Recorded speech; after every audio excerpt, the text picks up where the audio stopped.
I have to treat you as such that you do know what all those rules are, and you need to only ask questions. Chaos starts instantly as Clifton Hibbler faces mounting pressure over child support, employment claims, and late legal filings tied to a custody dispute.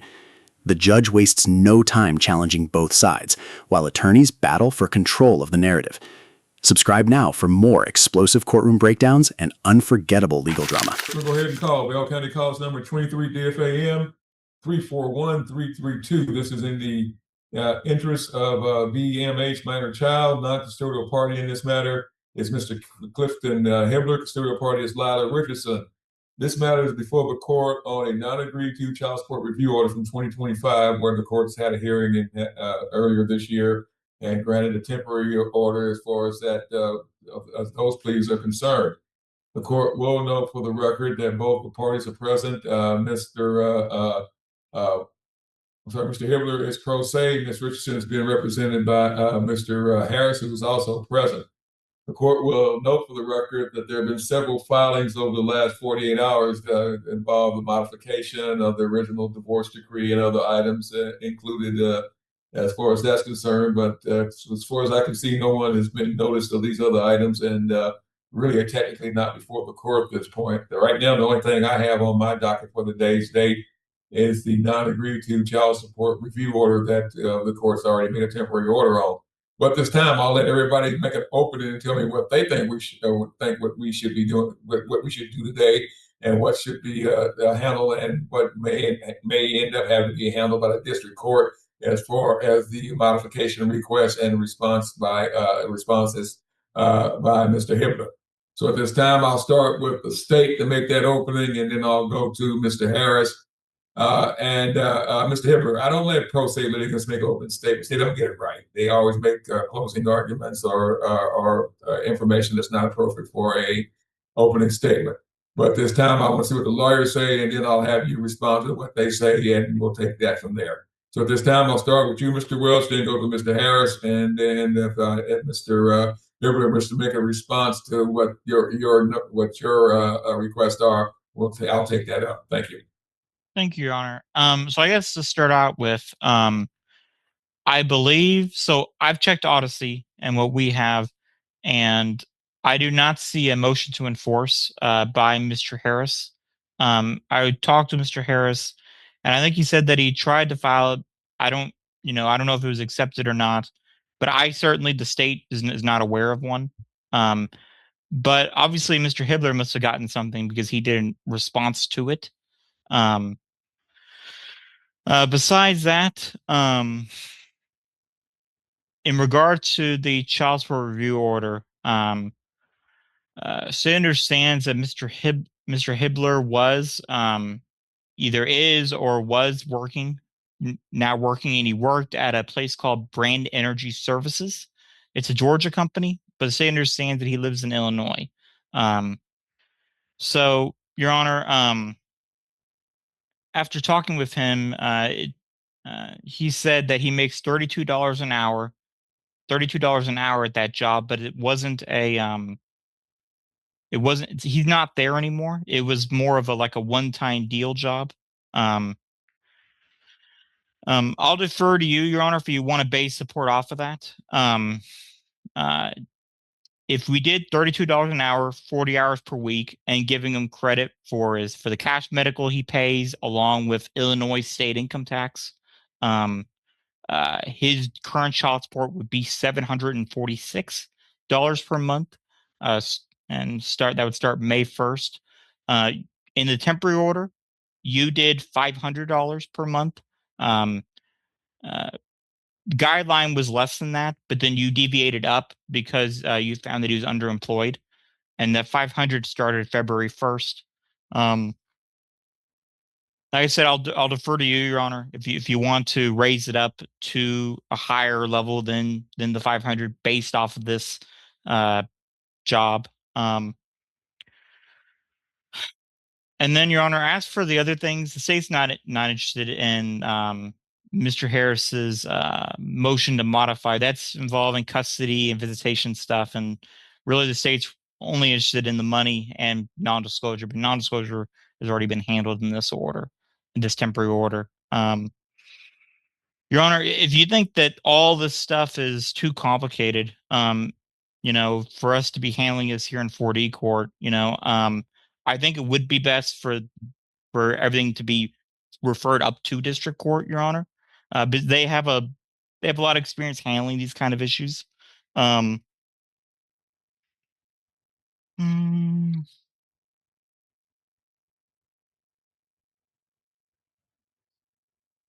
I think that is it, Your Honor. All right, then, Mr. Harris. Yes, good morning, everyone. Thank you, Your Honor.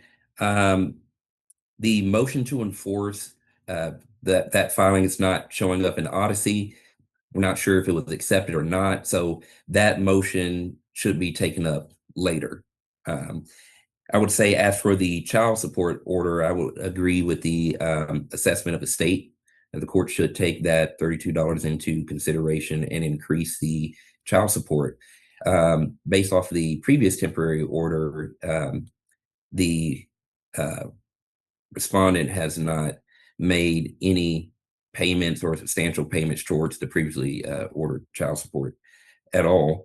And in regards to the motion to modify, the motion was recently filed, but it is in the best interest of the child that if we have the opportunity to discuss the motion to modify today, we would just like to focus on possession and access, that minute issue, and also request the court to order the parties to use a parenting app just based on the recent interactions between the parties.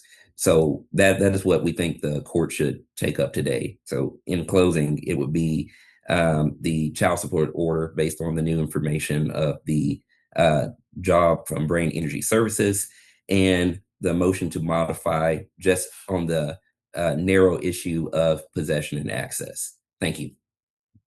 All right, Mr. Hibbler, what are you requesting the court to take up today, sir? Right around the 8-minute mark, the judge signals patience is running thin, as late paperwork, custody modifications, and parenting app demands collide inside this hearing. Hibbler appears uncertain about his own requests, while the court focuses heavily on child support obligations. Should confusion ever influence a judge's ruling today? I'm not sure what I'm requesting the court to take up today. I sent in paperwork, and that was all I was told to do. All right, sir. Well, I've seen the paperwork again. All this paperwork's coming in at a pretty late hour. As far as the norm, everybody needs at least so many days' notice of a specific request. But for right now, sir, I'm looking at going ahead and looking at the child support. I'm looking at getting testimony from both you and the mother on that circumstances. I'm looking at trying to make the child support portion a final order. And I'll look at some of the requests by Mr. Harris as far as a modification of possession and access. And I'll look at that also based on the once I hear some testimony and see whether or not the court will proceed on that portion or how far I'll go into that, since that's just coming up. And also, I will more than likely order a parenting app, because it sounds like, based on all the pleadings I'm seeing here alone, that parenting app seems appropriate. But anyway, at this time, I want to go ahead and get some testimony from the parties and see where everything stands. And the court will go ahead and make what I feel will be the appropriate rulings going forward. So at this time, I'm going to go ahead and let the state call both the parties as witnesses, and let's get some information where the court can start making some final decisions concerning possibly some findings on the visitation, possession, and access, but definitely on the child support, which is long been before this court. Like I said, this has been going on since December of last year, so we can definitely take that part up and see what we're going to do. But at this time, I want to go ahead and get the parties under oath. I need to have the parties called, and we'll take it from there.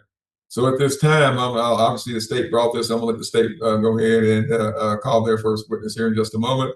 And then obviously, Mr. Harris, you can call your witnesses. Mr. Hibbler, obviously you're representing yourself. You're a pro se litigant.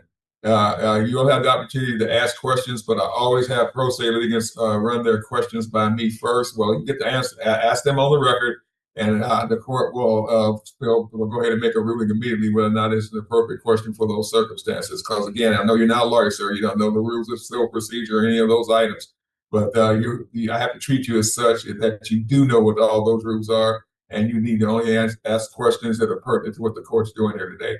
But this time, I'm going to swear both you and Ms. Richardson in, and we'll let the state and take you both as witnesses, and we'll start this one out. So at this time, both of you, Ms. Richardson, unmute yourself, Mr. Hibbler, unmute yourself, and raise your right hands, please. All right, you both solemnly swear or affirm your testimony going to give here today is the truth, the whole truth, and nothing but the truth, so help you. Do. I do. All right, you're both officially on the oath, and Mr. Welch, you can go ahead and call your first witness and put your hands down, folks. Thank you. Thank you, Your Honor. State calls Clifton Hibbler. What is your full name? Clifton Davis Hibbler III. All right. And so, when were you last employed? Let me see. I would say the 1st of April. All right. And what was the name of this of this company that you work for? Brand Safeway. And what did you do at this company? Whole watch, fire watch. Can you give a very brief description of what whole watch, fire watch means? I sat there with the monitor, reading the air levels, making sure there was no fires there, and that was it. All right. And how much were you paid for this job? $32 an hour. And how many hours per week? 8 to 10, or 8 to 10 a day. So I would say about 36 to 38 a week.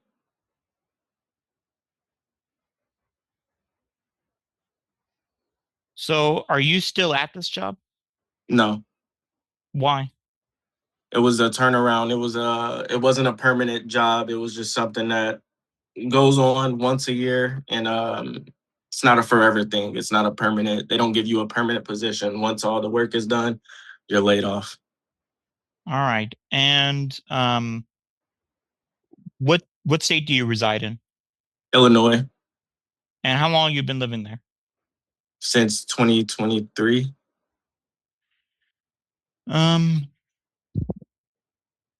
So what other money do you have coming in?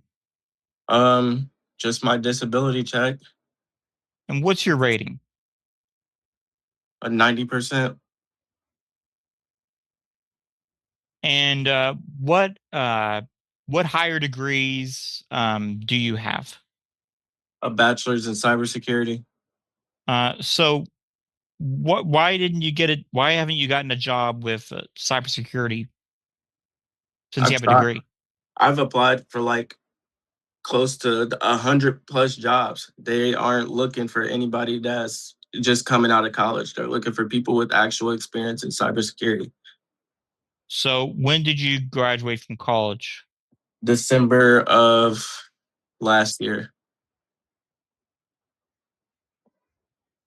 All right. And when's the last time you applied for a cybersecurity job? Yesterday. Do you have any upcoming interviews set? Nope. I even went out of the way to get. Got it, sir. Got it, sir. Just answer the question I have, and that's it. And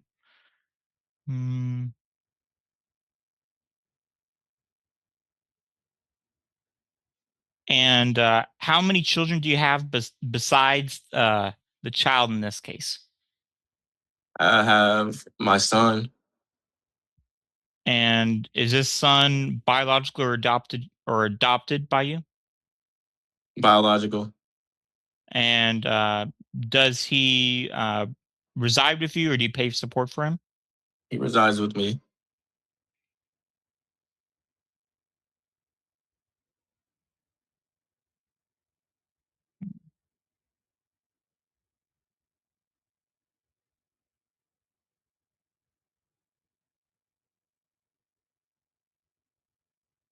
Pass the witness. All right, Mr. Harris, your witness. Mr. Hibbler, do you own the home that you live in? No. Are you related to anyone that owns that home? Yes. Who is it? My grandma. And do you pay any rent for being there? Yes. How much is the rent that you pay? $600. Is that monthly? Yes. Okay. How do you make those rental payments to her? Either through Cash App or Apple Pay. And we sent you some discovery requests previously. Is that correct? Yes. But did you turn over any accounts for Cash App or Apple Pay statements? No. Okay. Who pays for the utilities? I do. Are there any other adults that live in the property with you? Yes. Who lives? By the hearing's closing moments, serious questions remain surrounding Hibbler's finances, temporary employment, and missing payment records presented before the court. The judge appears focused on accountability, while both parties prepare for future custody battles ahead. Like, comment, and subscribe for more shocking courtroom stories, legal clashes, and dramatic testimony.